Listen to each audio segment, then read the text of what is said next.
Welcome to B Flow Sessions, the podcast where we help you find the flow in life and on the river. I'm Brad Burden. Join me as I talk to paddlers, athletes, and adventurers who are all seeking the flow. B Flow Session is brought to you by the brands that keep us in the flow: Dagger Kayaks, Sawyer paddles, Stohlquist PFDs, and Level 6 gear. Thanks to them for keeping us in the flow. Check them out and take your next adventure to the next level. Welcome to the next episode of B Flow Sessions. I'm your host, Brad Burden, and tonight I am joined by one of the icons in the sport, somebody who has been in the sport for over 30 years. I'm joined by Clay Wright. Clay, thanks so much for being here with us. Thanks for having me. Yeah, so Clay is a professional whitewater kayaker, kayak designer.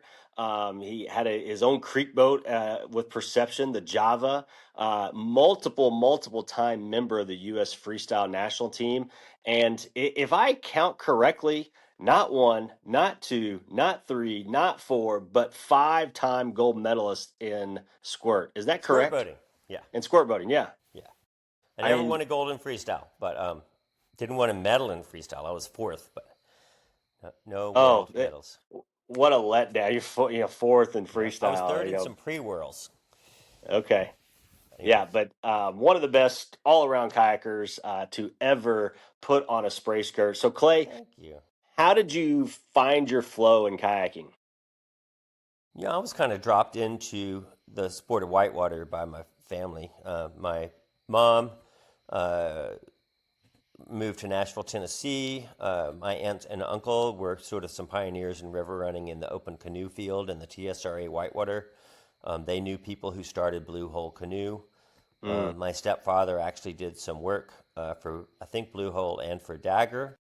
My stepfather became a Dagger dealer in Macon, Georgia. Moved down there. And I would have, if like a lot of people go to Thanksgiving and everybody talks about sports or really wants to get the TV in there so that they can watch. And we would go to the Ocoee instead and try to be back before dinner and with the grandparents and stuff. But there was myself, my sister kayaked for a while. She didn't whitewater anymore. She loves flatwater.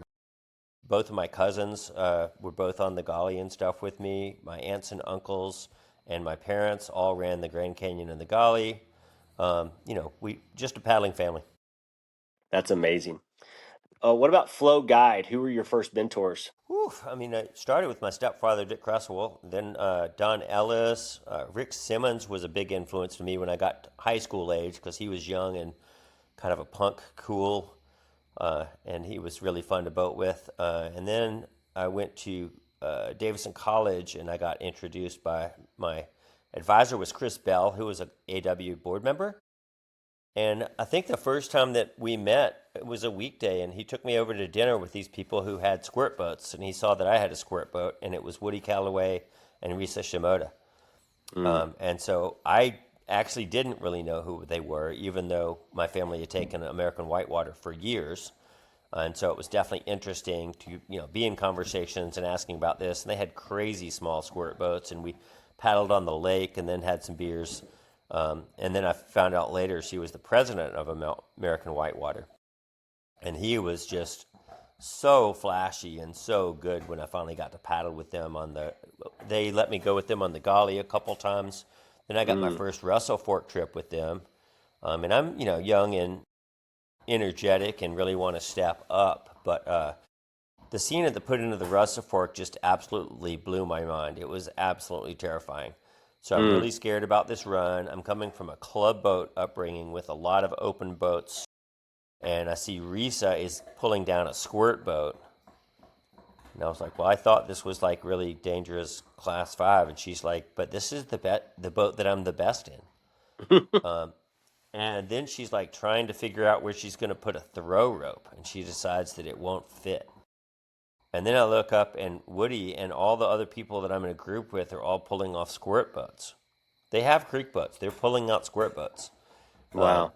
Later on, just from the video and the photos, I realized it was Bob McDonough and Doug Wellman and the guys from Wilderness Systems. It was an all-star cast, and I just happened to be dropped in the middle of it. in my dancer with my Pro Tech and my high float life jacket. Um, and they proceeded to just wow my socks off. The things that they could do in these boats. I did not take my squirt boat. I had a Phoenix Arc. Um, Mm. but yeah, it was really eye-opening to see just what they were doing. But I met through them Dale and Anita Adams from West Virginia. Like literally that trip, I was introduced to some of the biggest names in the sport who weren't big names yet. And they were all Right. super nice. And I made some comment about I feel really out of place.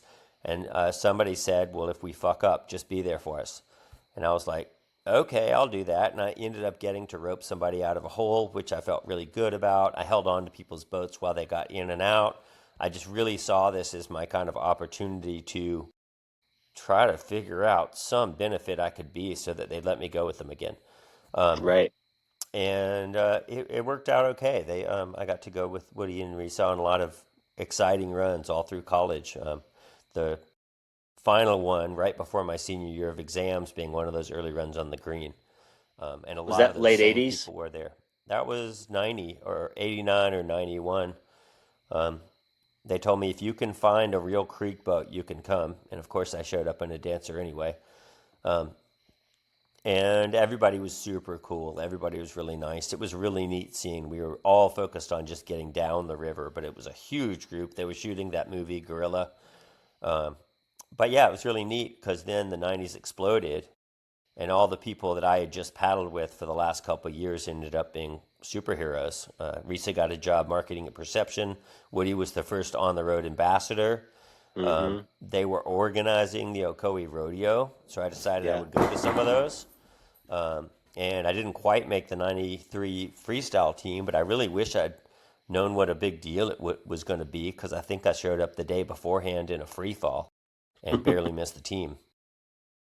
But it inspired me to go work in West Virginia. And in West Virginia, my cousin Howard, he had gotten a job at a rafting company and said they paid $100 a day to video boat up there. And that sounded way better than the $35 I was going to get at Nandahale Outdoor Center, I think, at the time. Mm. So I went straight to Golly, and that blew my mind as well because the whitewater was just so amazing. You Yeah. know, the new, no one had ever, I'd run the new at high water, but the new was something you run every day. And if Right. you've got a semblance of a squirt boat, it is hog heaven. It was like, oh, I totally understand why these people are in all these little boats.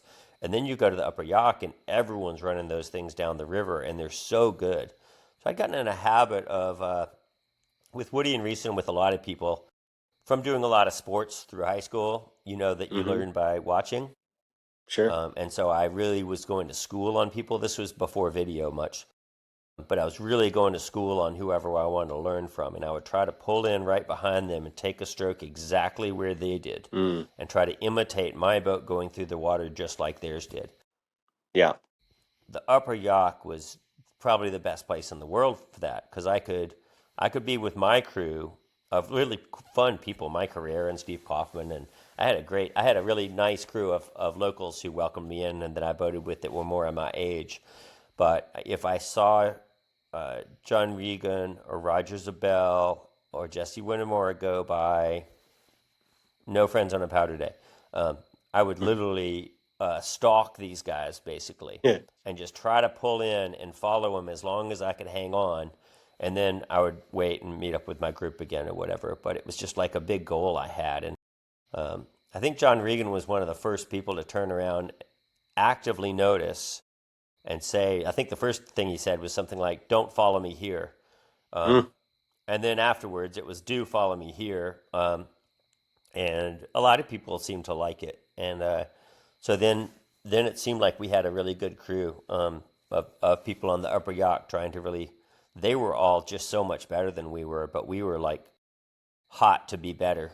And that's a great crew to be in. My cousin Howard and I ended up doing a lot of the races and that sort of stuff and working really hard on our kayaking because we had both of us. We had both of us there, you know, living in the same car or parking lot or trailer or whatever it was we were living in at the time. Then coming back to Rock Island and living in my grandparents' house here and paddling together all the time. So there's nothing that pushes your skills so much as having a partner that's doing the same thing.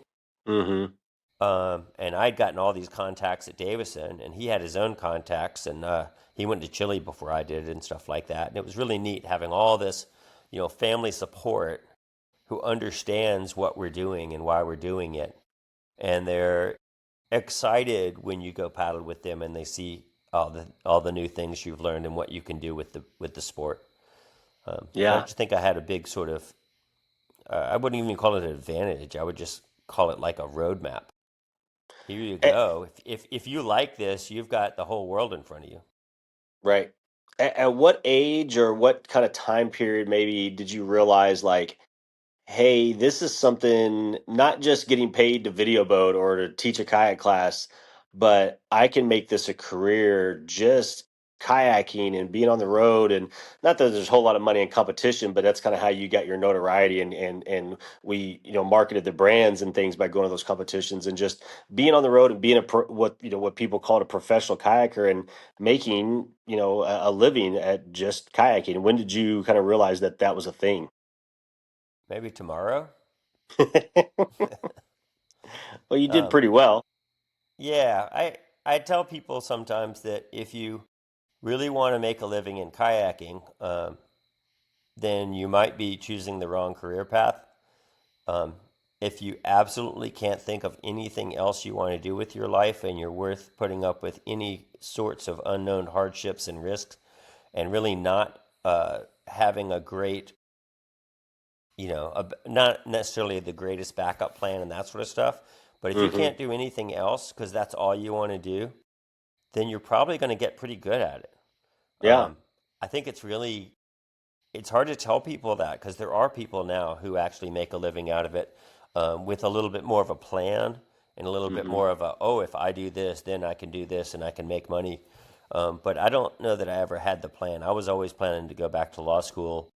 Mm. This was literally just because I couldn't stand the thought of doing anything else anytime I was doing something else. So, I did ski jobs in the winter and I absolutely loved snowboarding. And I did work in the summer and I did various jobs for different people and stuff. But I think Woody saw this. Mm. Everyone has noticed this. I have a ADD problem and also some need to talk to people all the time. And so at some point he said, I am so tired of waiting for you to get into the Golly River. Um, all you want to do is sit there and talk to people in the parking lot. So Mm. I'm going to offer you a job where all you have to do is sit in the Galley parking lot and talk to people. And I was like, well, that sure does sound convenient. And he was like, yeah, I don't think this is actually going to be work for you. Here's a bunch of boats, and you're going to try to get people to paddle our boats with you at noon.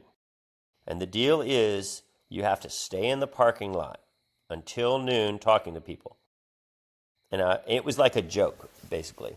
Right. But it was kind of like just what I do anyway. And when you're really excited about a boat or about a move or about a slot or about anything else, you just can't wait to show it to people. That was, as video boaters, I think another reason we got so good is because we started, maybe Tracy Clapp came up with this. He started writing on the board his move of the day. And Colleen liked shot of the day. Colleen liked a little bit more like how good your camera angle was. Oh, I found a great angle here. Look at this cool thing. And Tracy would write like, I dry headed iron ring in a wave hopper. Um, and then we all started doing that. So we started playing games of like trying to find the coolest thing to do on the river, and then tell your video boater friends, and they had to, or they didn't have to, but everyone wanted to copy it and be like, "Yeah, Tracy, I tried your line at Iron Ring, and it sucked. I went right through the rock pile." And then you figure it out, and you get better. But that was fun too. And so that was kind of just what I like to do. Um, and yeah, I got that job, I think, because Shane backed out at the last minute or something. But I was having Mm. such a good time with the Piranha Kids. And the Piranha Kids were all, very much. BJ and Katie came up with the idea of selling videos to make money just off of Wayne Gentry. And I won't say they elevated the game because I think what Wayne did was monumental. Yeah. But they took it the appropriate next step and Hmm. made it cool for young people and made it cool as an idea to aspire to living in your car or all pooling into an RV and traveling all over the country. Dan Gavir had popularized that, and their videos popularized it even further. And so a lot of it was just like, I think at the time, if you gave some people $4,000, they might, think about getting new tires and fixing something on the house, or maybe get a new kayak. And we were a little bit more like, whatever it is that we're paddling is fine. Put it in the gas tank and let's go. There's 1,000 places in this country that I'm dying to go to. Please, please, please give me a rig or some gas money, and I'm going.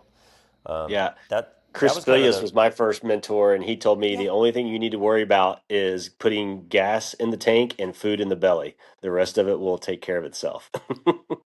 Yeah, I mean, Taco Bell was like my hero there for a while. Two bean burritos for $1. Yeah. That was I don't know if that causes something bad to happen, but between that and peanut butter and tuna fish and mac and cheese, you can live on not much. I know BJ and Katie got to the point I was getting a little bit extravagant for a while and doing a lot of fast food. And they were cooking in whatever parking lot we were in all the time and just making it work. And I don't see that as happening quite as much anymore. I think it's just less common, and it's less socially acceptable to get your camp stove out in the parking lot of a restaurant, or to sleep under. I slept under Woody and Reese's van a couple times because I was sleeping on the ground and it rained, and I just rolled under the van, and they were fine with it. It was just what people did. It seems Nowadays, like I it was feel like you about might get arrested. a 12 to 15 year period, right, where the freestyle circuit was just exploding, and people were, trying to get on the tour and trying to make the pro status so that they could, try to earn, more sponsorship money or more, competition money, so that they could afford to just go on the tour and then go creeking during the week, right? Whether it's Colorado or wherever. Yeah, I think my motivation for going on freestyle tour, I really wanted to go to Bob's Hold Rodeo, and I kept trying to get Piranha to pay me to fly to Bob's Hold Rodeo, and they flew me to Augsburg Worlds instead, which kind of blew my doors off because all of a sudden I met all these international people. I wasn't really planning to make freestyle much of a thing.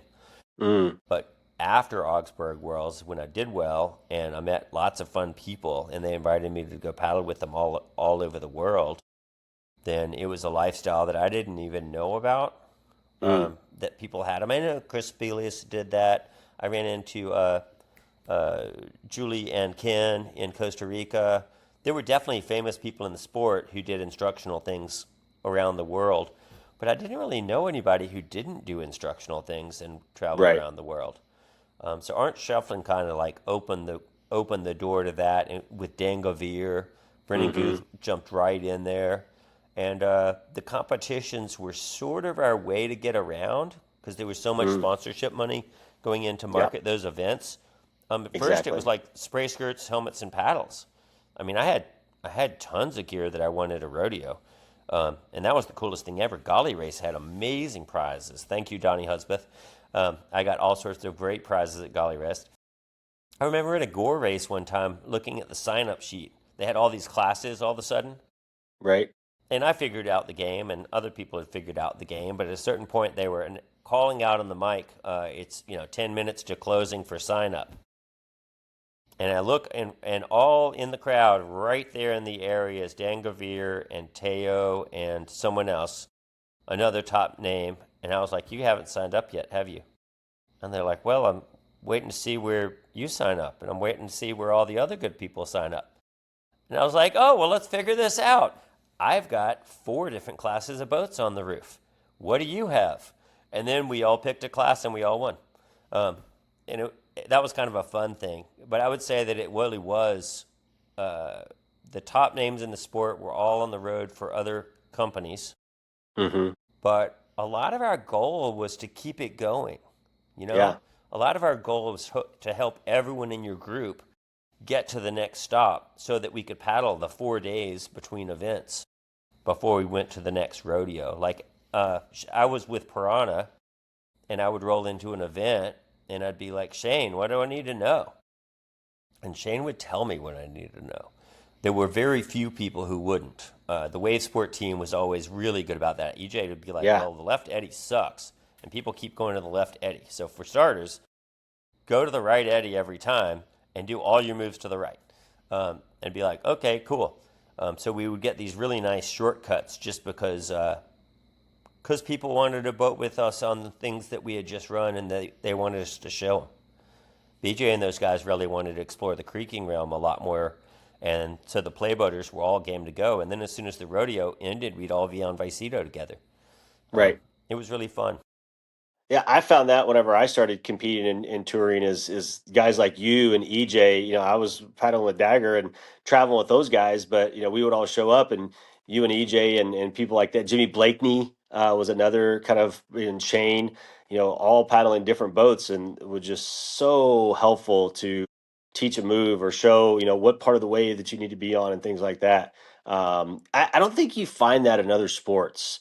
Like people like we're here to compete against each other and we represent different companies who are supporting us to be here, but we all want to help each other. Yeah, we want to beat each other, but we all want to help each other out and see each other succeed as well. And I don't think like snowboarding or surfing you would find that. I don't know. Maybe I'm wrong. Paddling has an interesting aspect of the history that I think is easily forgotten, which was when you were a good kayaker, most people went to work on every day but Saturday and Sunday. Mm, And so on Saturday and Sunday, you would have people to boat with.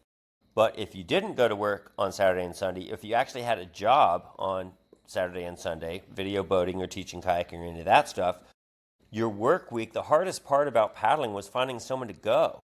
So yeah. we were desperate for people to paddle with. Even on this first rodeo tours, if we didn't get good cell service and we couldn't find out where Dan was, neither of us had shuttle. We would, my first several trips to Hood River involved maybe a 50% success rate, but maybe lower. I Mm, sat at that fish hatchery so many days in a row, literally just hoping someone would show up because everybody I called couldn't go. And I'm just like, I really want to go. And then it starts to get dark, and you're like, God, I wish there were more people in this sport. I wish there was enough people so that I could go when I want to go. right. It wasn't like the Upper Yacht. Anytime you left the Southeast, there was no Upper Yacht, and it wasn't the Ocoee. It was us sitting in front of the whitewater, world-class whitewater, at a perfect flow on a beautiful sunny day, and having no way to get back to the top. Mm, So our goal was not just to sell our kayaks. Our goal was to make sure that everyone loved this and there'd be more kayakers in the world. And 1000%. Yes. I think it showed. I hope so. Yeah. EJ and I talked about the different, and I kind of started in the late 90s and then traveling in the early 2000s. But so it's kind of like right when perception was on its way out, but certainly perception had its team still whenever I started. How the different teams kind of had different makeups or philosophies, and it kind of reflected kind of what the boat manufacturers were wanting to do. Wave Sport definitely focused on the competition thing.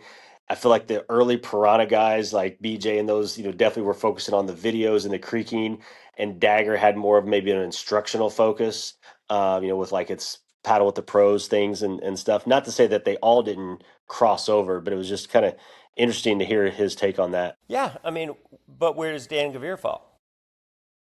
Where does Arndt fall? Arndt was hardcore Prion, but that didn't work out. Same with Dan and Corin and all sorts of people. But it was interesting when you got a quick feeling when you saw one brand sort of crash, or what if they just Yes. made a bad boat? Like, Right. it's really hard to go to events all season if you know your boat's not that great. Hmm. When I was with Piranha, I think that we got sucked into freestyle because the boats Okay. were so good that Yeah.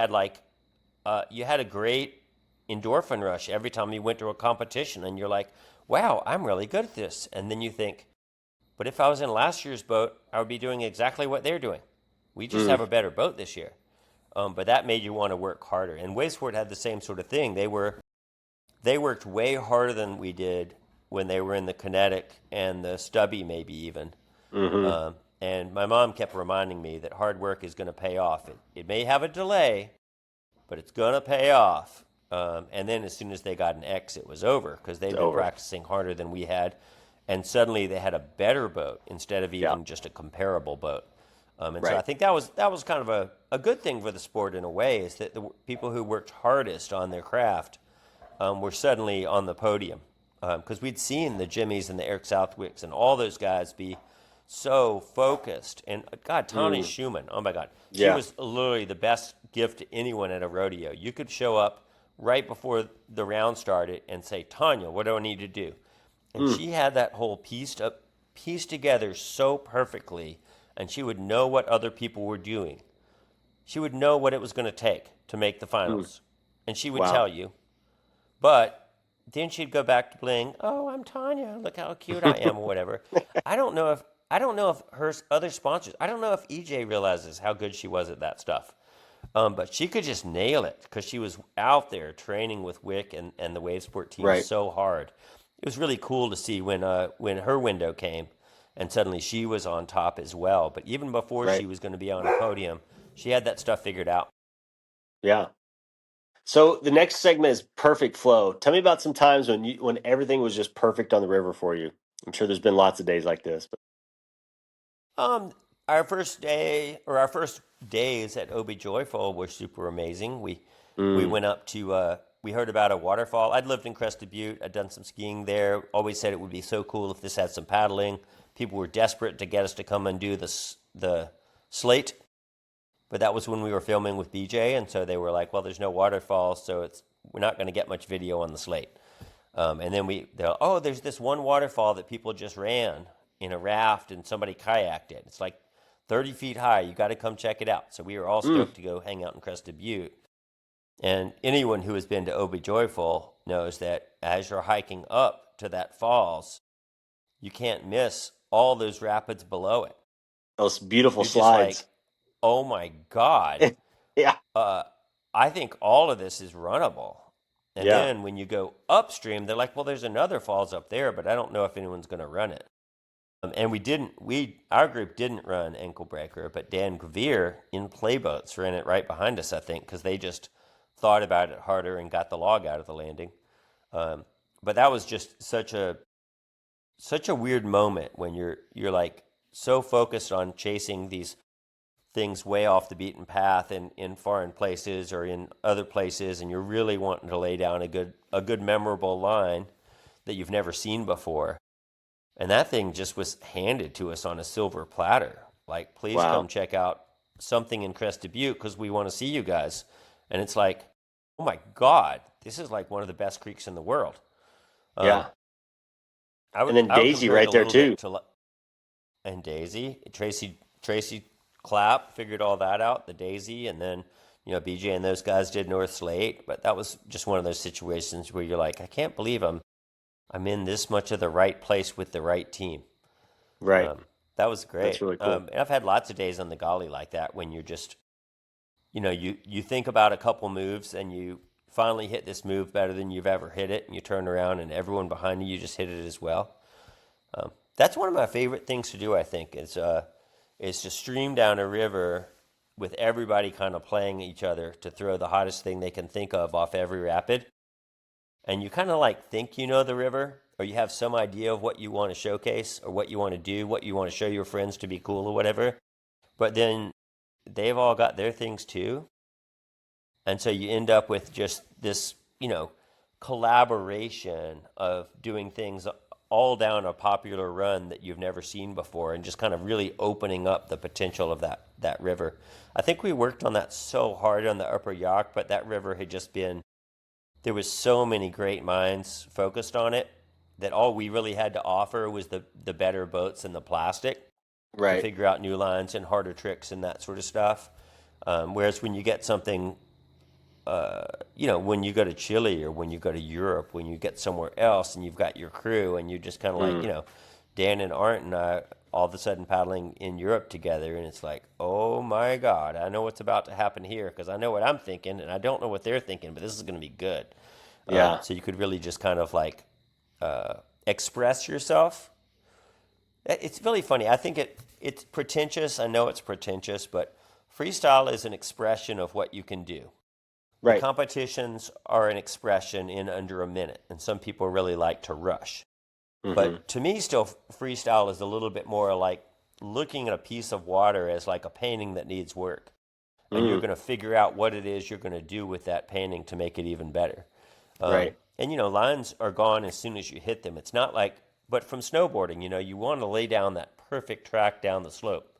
When you get first track somewhere, you want to have the line that everyone on that lift is like, damn, Mm, because you actually laid down a path for everyone else to right. see that's going up that lift.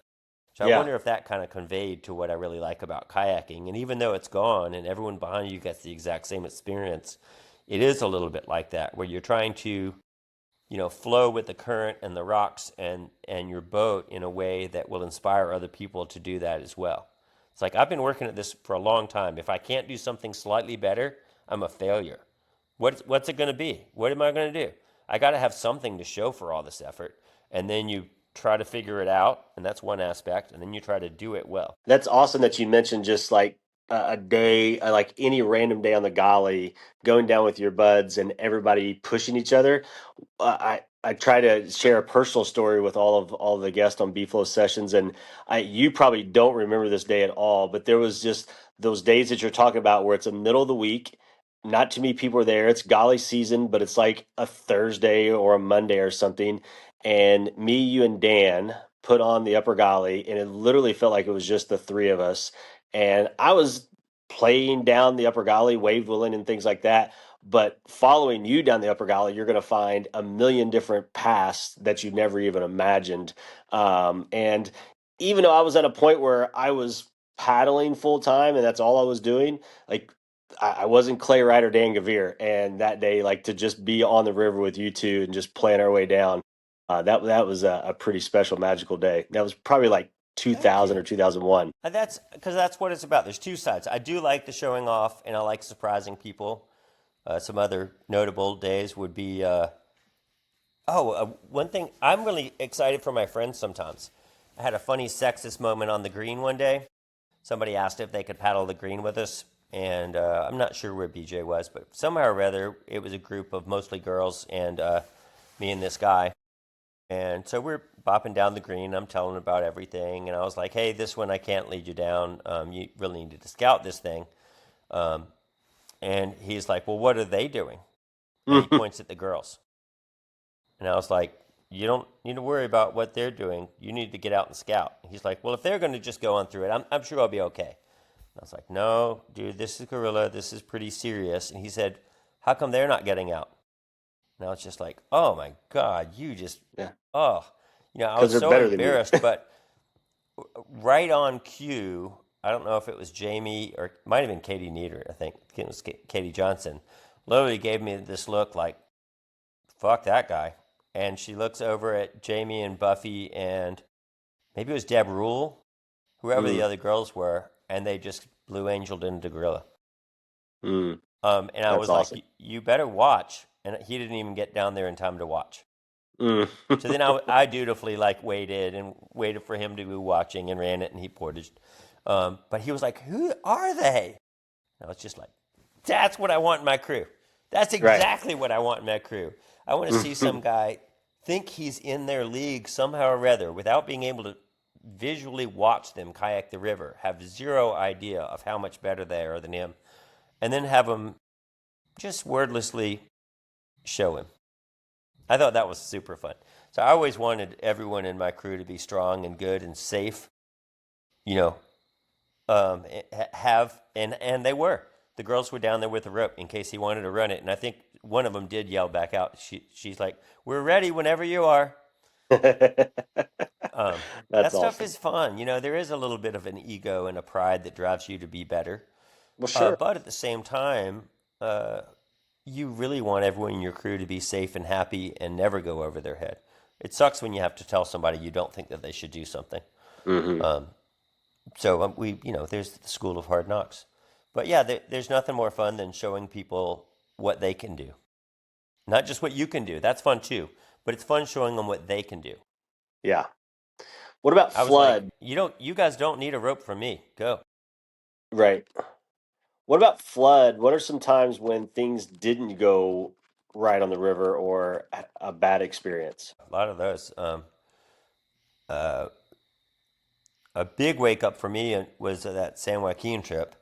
Um, I was going hog wild because I'm boating with the Kerns and with Scott Lindgren, and all those guys have gotten much, much better in their time in California. Like I boated with Scott before, he was super good, and he was so fun to boat with, and just creative and super game, tough as nails.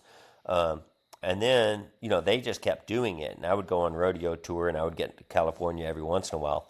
So I was starting to get to California, and those guys would just scare the shit out of me with all the stuff that they had been doing. So we're finally on a run that's super low volume, and I was feeling super confident. Like I was like, I can't believe, like at some point I was like, I can't believe you guys are portaging all this stuff. And they were like, well, you've portaged 5 times and I've only portaged once because we know this gorge is a piece of shit. And I was like, well, you're right. It kind of is a piece of shit.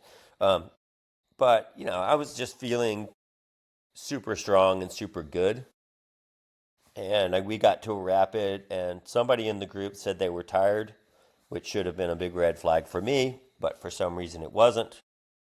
And I said, well, let me just scout because it doesn't look like the greatest place to camp right here, and it looks like there's something downstream. So I hop out of my boat, and I'm like, oh my God, look at that. The camp is below this rapid. And they said, I don't even care. I just want to quit right now. I just want to get out. We can walk down there. And I was like, no, no, no. This rapid is so good. We're going to want to run it tonight, and then we're going to come back up and run it tomorrow. This thing is awesome. You're going to love it. And then somebody went first, and I saw him piton a little bit.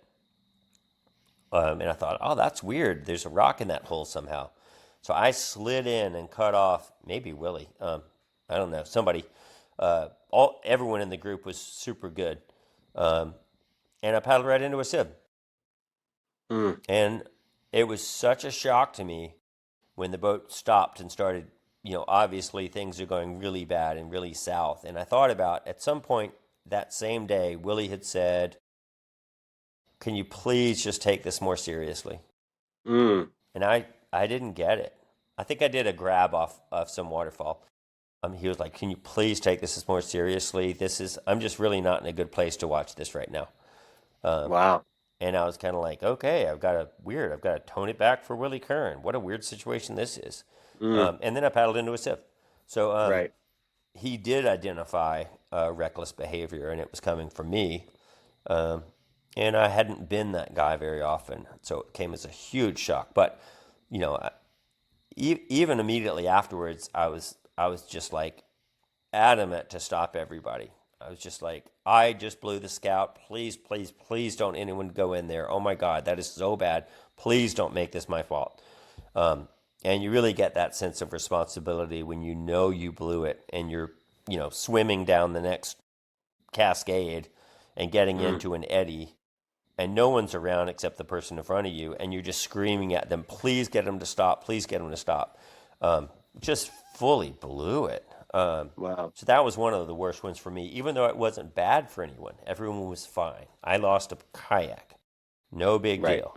But a really hard day because I knew that those guys who had been there when Chuck did drown on the river right in front of them, I had scared them. They asked me to stop, and I didn't, and it almost killed me. Wow. I was just like, man, there are moments in kayaking where you just don't get it. You're just a little too up on your ego rush or on your endorphin rush, and you miss some critical beta. So I try to be better for that in the future. If anybody whispers, I'm starting to get uncomfortable with what you're doing, you have to recognize that is such a huge deal for them to say. Yeah. That you back off. I blew it. Right. So that's one of the most memorable for me because it was all my doing. Right. And that was hard. But nobody got hurt and it worked out. What about low flow? What are some times you've been away from kayaking, either by choice, injury, jobs, family? I know maybe touchy subject right now. I'm in a low flow. Yeah. And it's awful. But thankfully, I think being, 58 makes it a little bit easier than normal, but it is awful. I have a brand new Antix 3 that I'm super excited about. The Antix is like literally my favorite boat on the Gully.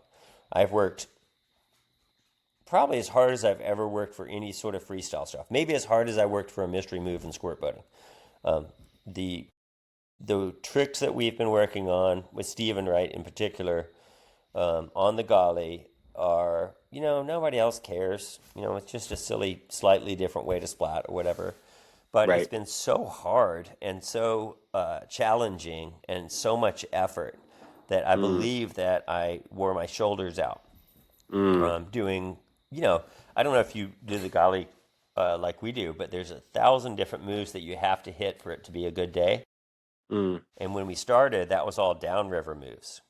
Right. Um, it's like I've been trying for my whole life to have a perfect season on the Room of Doom, and I finally got one. But almost every year, you time it wrong, and there's somebody else in there, or there's a raft Mm. coming at you at the wrong time, or you just Sure. mess up and miss it. So Right. trying to get a perfect season on the Room has been like a fixation of mine for a long time.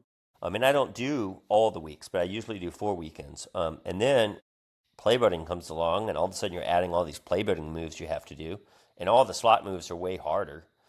And then the antics comes along, and the slots are easier and they're a lot more makeable. In the playboating, you just don't aim as hard. You're not going to do a tricky woo. But the rock moves just exploded. So now all of a sudden there's like 1,000 rock moves and all these new things we could do. So I think that's been, one of the coolest things is trying to figure out the Golly in a way that I've never done before and never seen anyone else do before. Andrew Holcomb tagged along with us and switched to a Nova and instantly was a superhero. And I was kind of like, well, I want to do that too. And so I was really fixated on the idea that with this new antics, I'm going to explode or at least expand my repertoire on the Golly on these same rocks that I've been playing on for 20 years now, and find new things to do or hit the new things more often. And I got wiped out of Golly season. So definitely did not see that coming. I had a rough last season, paddled the Golly a lot in the clutch, but it was really hurting to stern squirt Mm. for the last 2 years. And I was doing it anyway, but I remember thinking at some time, I was like, it doesn't feel like a muscle or a tendon. It feels like my bones are grinding together sometimes. Like I reach back and start to push, and it's just this grinding feeling. Mm. Well, apparently it was. And Okay. I wore through my tendons. So Wow. that has been super hard to realize that I did this to myself, and now I'm going to miss the whole season in this boat that I just designed or helped to design with a big crew to be the best ever on this river. So I would call that a low point. Yeah. But at the same time, there's maturity to the whole thing where I wouldn't really take back any of the previous seasons. I just Sure. have to get through this one. Yeah. And I'm sure you will. And so, talk. What are you doing right now to find flow? You can't be on the Golly maybe right now, but what are some things you're doing to still maintain flow in life and on the water? I still paddle. I used to joke. I think that I had a joke, and maybe Colleen came up with that in video boating that flat water is just like a waterfall, only horizontal. And we used to make jokes about how much we loved flat water. I think I had a button that said "I love flat water." Someone made me at one point. Well, if you can't do white water, flat water works. I think last year I did a lot of jumping off the dock. I know this sounds silly, but I literally just thought, well, I used to do gymnastics, and maybe it was a couple of years ago. I was like, I need to learn a gainer. I'm Mm. off the water for this shoulder thing. I need to learn a gainer. So I spent all this time learning gainer off the dock. And then I was like, okay, what else I can do? So I jumped off the dock into the water a whole lot. Like every Mm. time I went to the lake, I had to jump off 10 times. And it was really fun way to try to figure out, because freestyle is so, three-dimensional and sort of an exploration of what you can do. And it also involves a lot of, you're risking a slight injury or a short-term pain.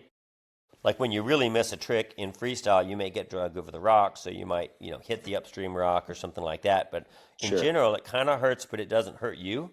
Right.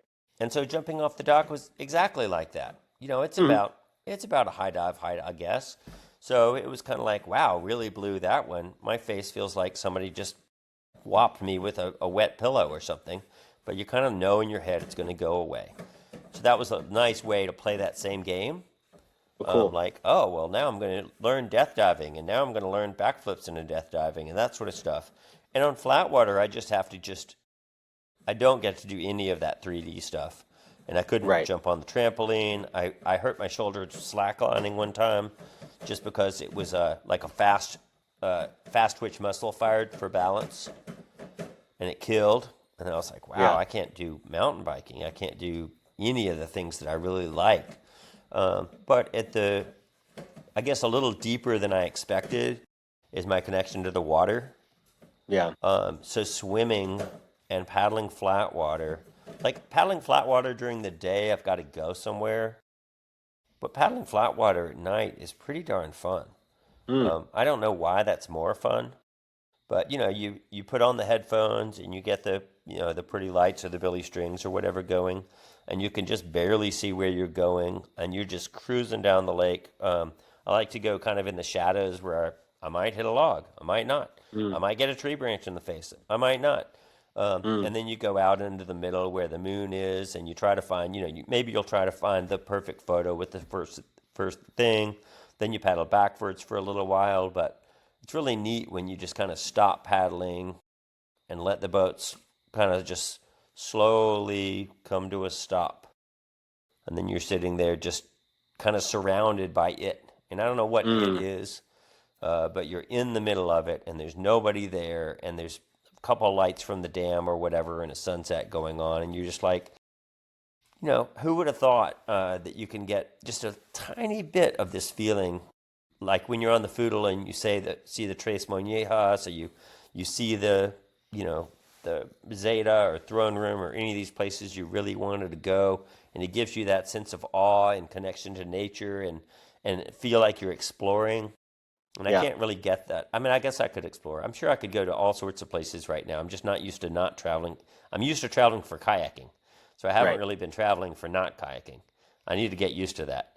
But I can find it here. If I'm really desperate, it comes to me, is what I would say. Right. Like that feeling that you get of kind of being at peace with the universe and feeling fulfilled. Um, Occasionally, it just comes to you if you need it and you seek it. That's awesome. What about flow advice? And I want you to think about two different types of paddlers here. One would be a new kayaker, somebody just starting the sport, regardless of age, and another, an older person. It seems to me there's a lot of people in their late 30s to early 50s who left the sport who are now getting back into it. Maybe life has changed for them and they can get back into it. Yes, I'm speaking of myself as well. But what advice would you give to the beginner and the person returning? I'm going to start up at the top because I think you missed a whole demographic that I'm seeing a lot of. Oh yeah, My parents are now not able to paddle anymore, but they did. Someone actually came over from their canoe club and loaded the boat and took them to the river. mm, Mom's 87, wow, and they got on the river, and I believe that was probably a very positive experience for them. Um, and when I was on the Hiwassee at the squirting event, I saw so many creek boats and canoes and duckies go by with older people, yeah, and some of them knew who I was, and some of them came up and talked and said, "This is what we do now. We bought a house at the Hiwassee, and we come here and we paddle the Hiwassee." And I thought, wow, that's like maybe more than 10 years in my future. I had a golly day this year, um, not this year, last year, when we put on late on a weekday. And it was like Colleen and a bunch of her friends. And pretty soon we were like, how weird is this that so many of the people who were video boating when I got into it, who were in that like 7 years older than me group, are yeah. all out on the gully together. That's cool. So we're seeing a real resurgence of that. Yeah. But the big risk is we're not going to swim as well, and we've got to work more on balance Mm, and rolling. I think yeah. all older paddlers, whether you're 40 or whether you're 50, you've got to focus on your roll. It's not going to come to you instinctively, And that sense of doubt will rise up a lot faster. That we were talking about earlier. There's a sense of doubt that you don't have when you're in your teens that allows you to run into a machine gun nest.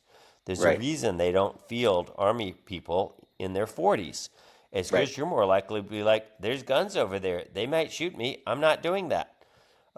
When you're young, you have this sense of optimism. Mm-hmm. And when you're older, you don't. And rolling is 50% confidence. Mm. So you have to recognize that that confidence is going to fail you unless you work at it. Just like push-ups.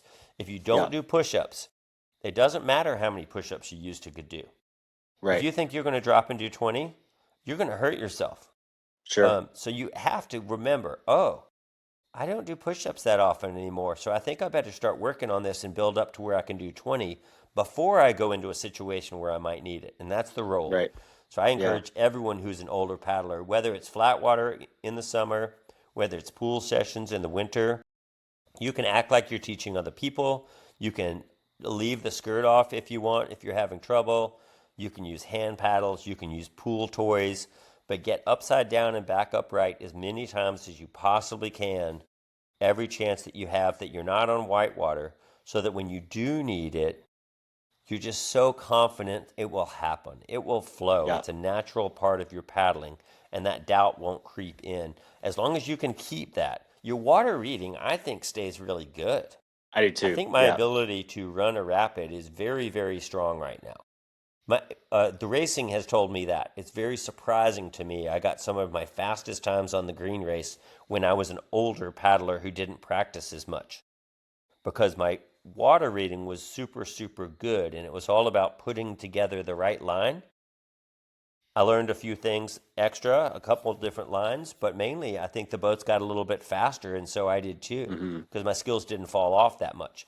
But my confidence, like I remember someone saying that they were so happy that they were upright at Gorilla. And I was like, I think if I was happy that I was upright at Gorilla, I wouldn't ever race again. That just blew me away. They were like hoping to go off Gorilla upright. And I was kind of like, well, man, if I swam training for green race, I would be terrified and probably drive home. That would shake my confidence so strong, because I just don't do that much. And so I think that's really hard as an older paddler. You're more likely to swim. You're going to hate it more. Walking back to your boat down the bank is going to suck. Dumping your boat is going to suck. Yep. I had a run on the Golly not that long ago where I got to save several older paddlers' boats. And I remember it felt good to tell the kids about this. I said, do everything you can to get this boat totally dry and to the paddler and walk away. Don't look for congratulations. Don't look for thanks. Get to that paddler and leave it and paddle away as fast as possible. And they were like, "What's the big deal?" I was like, "I'll tell you later." But it was neat because we got some boats to some really good paddlers who had swam, and I knew that nobody can beat yourself up like yourself. What they really needed was for that boat to be ready to go, and then them to get back in it without having to talk about it. I don't know if it worked. I didn't stick around. But literally, I thought the last person they want to see is me and these kids. Right. And we just peace out because it's like, this is what's going to happen. So if you want to get into paddling and you're new, I would say sort of the same thing. They used to say that everyone is between swims. Everybody swims. It's part of the sport. Well, I don't really say that anymore. I think you can learn play boating and slicey boating, and you can do a lot of hard moves and a lot of upside down and a lot of creativity on easy whitewater, and get your roll so strong that when you do get on harder stuff, you're ready and you don't have to swim. Somebody was like, "Oh, well, I swam because I got pushed up against a rock," and I was like, "We practice that." I don't know about you, but I used to go see who can roll in the shallowest water. Yeah. That's a fun game when you've got a gravel bed river. You're literally just rolling upstream or downstream, and the boat bounces over your head, and you try to get back up. Or you go into a long gravel thing and see who can roll the most times in a row. You go up against a rock that is going to push you that way. and you practice pushing off it and getting your paddle back and decide whether that's better than fighting it on the upstream side. So I think just because I had a lot of class 2 and class 3 right in my backyard to Mm-hmm. play with when there was nothing else around, like being in Macon, Georgia, there's not much there. Right. So I played a lot of games that prepared me very well for harder whitewater. And I think that everyone should do that. It's not like, oh, I made a dry hair day on the Ocoee, I think I'll go to the Golly. It's more like, man, I want to be upside down. I want to try 100 moves I can't do on the Ocoee and go backwards and upside down through some of these things and have to figure out how to roll up after I drop my paddle and my skirt popped off and my knee came out of the boat. And then once you can do all those things and the Ocoee is actually truly boring instead of boring just if you're online, then it's Right. really cool. Yeah. I love it. Then you don't Are you have ready to to swim run as the much, and rapids? I think you'll move faster. Yeah. Yeah. All right. So we're going to run the rapids, Clay. So this is the Mount Rushmore. So I'm going to throw out a topic, and you got to give me your top 3 to 5 of these various topics. You ready? Okay. They might not be my totally favorite, but they're the people I'm thinking about the most, maybe. All I don't right. know. Kayak People I'll go designs to of all most time. likely. First Oh, topic, kayak designs. Free Fall, LT, 210, All Star. I think Waka OG kind of changed the game recently. Original Antics, maybe Stubby. Love it. Um, Oh no, Micro 230 is definitely in there. Micro okay. 230. Yeah, you don't have to limit yourself to just 4. I'll give you 3 to 5. Rivers of all time. Fuda is amazing. Golly is more amazing than most people know. More people should go to the Golly at high water than travel internationally. Alsa Seca is just so much freaking banged for your buck. Oh my God. That thing goes on forever, and there's so many world class sections on it. Halasingo has some really danger and some mank, but the collection of waterfalls on that one river is absolutely insane. Yeah, I didn't know that rivers like that existed. Claro on Chile is right in there, especially with these new sections they've gotten. That's Mexico, Chile, and I would say California, but I don't know which one to pick. Hmm. Fantasy's pretty darn good. Yeah, there's a lot of them. A river that you've not done but you want to. Upper Cherry, I figure that is a huge loss for me right now, is that I went out to do Upper Cherry 2 years in a row, and Scott had bigger plans because he had already shot Upper Cherry, so we did other things. That just looks like it's so much fun. Then there's basically Norway in general. I had an early opportunity to go to Norway, and I didn't understand what I was missing because I'd never heard of it and we'd never seen video about it. So I said no to these people a couple different times in a row. That's a huge regret of mine. I think that would be a really, really good one, and I haven't yet done that one. What about the greatest paddlers of all time? Who's your Mount What Rushmore else? of kayakers? Oh, Stikine. Stikine is in there now. Oh yeah. Sadly, when I had opportunities to do Stikine, I didn't want to do Stikine because I thought of it as a crapshoot. Scott Lindgren's early experiences there had some changes in the river that he related as being absolutely death-defying situations, and saying you never know when another landslide is going to make it unrunnable. Whereas now there's so much video coming out of that and so much history. I really wish I'd done that. So the last Next, Mount Rushmore is the greatest kayakers of all time. Who's on your Mount Rushmore of paddlers of all time? you're going to have Can to you hear me? repeat that. I couldn't hear you. The Mount Rushmore of kayakers of all time. The Mount Rushmore of kayakers of all time. Who do you think's the top 4 kayakers of all time? I don't know if it's my Wi-Fi or your Wi-Fi, but you're froze. You can always type it if you can hear me. Top kayakers of all time. Ooh, that's a good one. I'm going to stick with that I got to see. I think that Arndt Schefflin was way out above anybody that I knew in terms of his ambition and his willingness to throw it all down for a line. His waterfall running was, it was not Sean Baker dress up in I mean, he was great too, but it was not Sean Baker wear tons of pads and survive it. He really had a style and a flow that I thought was all his own. Dan Gavir as well. I remember seeing him, surfing waves and doing lines, and there was a style element that I wasn't really familiar with. I had seen the Woody Callaway style. Woody's up there, John Regan, they all had their own style, but Dan really had this flair about him where he really, projected joy. I would call it. He projects joy when he kayaks in a way that I hadn't seen many other paddlers do. I found a lot of. I really wanted to emulate that. I love the technical aspects of Regan, and also loved, BJ. It's hard for me to say BJ because he came from so much below me with us teaching him to roll and stuff, and then watching his progression, and he had this sort of like almost punk rock attitude about his paddling that showcases in his lines. He's not always the smoothest. He's a little jerky sometimes, but the things he's trying to do are amazing. And when he gets it right, it's like even before you land what you're about to see. Because he has this personality or whatever that when he really sticks it, he's so nonchalant about it with just sort of I always thought that was badass. Everybody else is like, oh my God, I finally got it. That was awesome. And he would come through, and like he does that, that crazy 360 to 720 pirouette out of sweets. And he comes and lands it, and he goes, paddles away. I thought that was a really cool thing to watch. The skill aspect of EJ is amazing. And now, of course, we've got, Benny Marr and Annie Yole have raised the bar in terms of a style and a fluidity and a one with water. That Svenny guy's really good. But Dane's got all that stuff.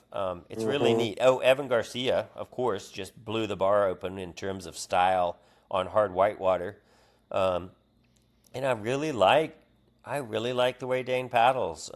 It's not cocky. It's not super showy.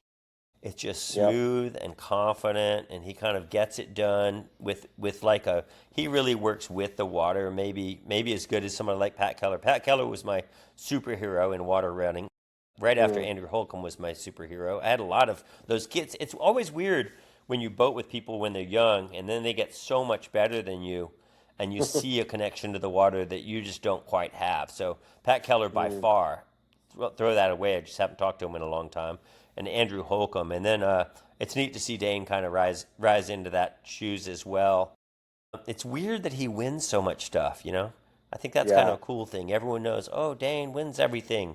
And it's like, no, that's not at all what's impressive about Dane to me. What's impressive about Dane is watch him. Yeah. And the way he is with people, his humility. Yeah, he's had people fanboying his dad and his sister and people all around him for his entire life.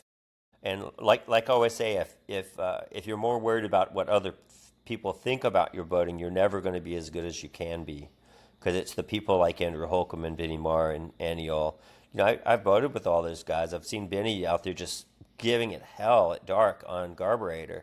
Annie Yole eating rice and beans on an island and walking to the store back and forth because he's so dedicated to the craft that he doesn't have any money and he doesn't have a car and he's just living on an island trying to figure it out. So when all of a sudden everyone's like, oh my God, Annie Yole's so good, it's like, I have no surprise about this at all. We saw that coming a mile away. Anybody who can put up with that lifestyle and go every single day, like 3 times a day, he's going to be good. Yeah. Are you able to hear me now okay? Next question. Can you hear me? Type it again, maybe. Type it again. It pops up and disappears. Oh, is it in my text? Yes, text message. There we go. One final day on the river. What river, what boat, who's in the crew? Ooh, I like that. Probably Golly, just because I'm comfortable with it, and it's going to be, I don't know, wouldn't it be amazing to get like Stephen, Dane, Brian Kirk, Andrew Holcomb, Pat Keller. Oh, man, who else would be good in that? I think Shane would be really fun.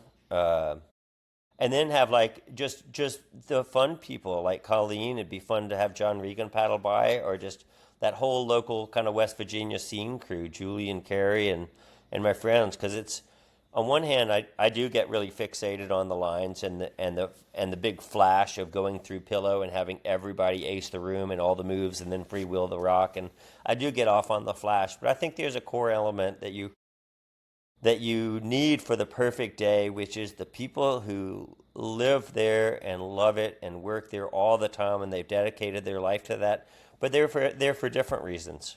They're not the gymnasts. They're the spiritual people who just love the place. Right.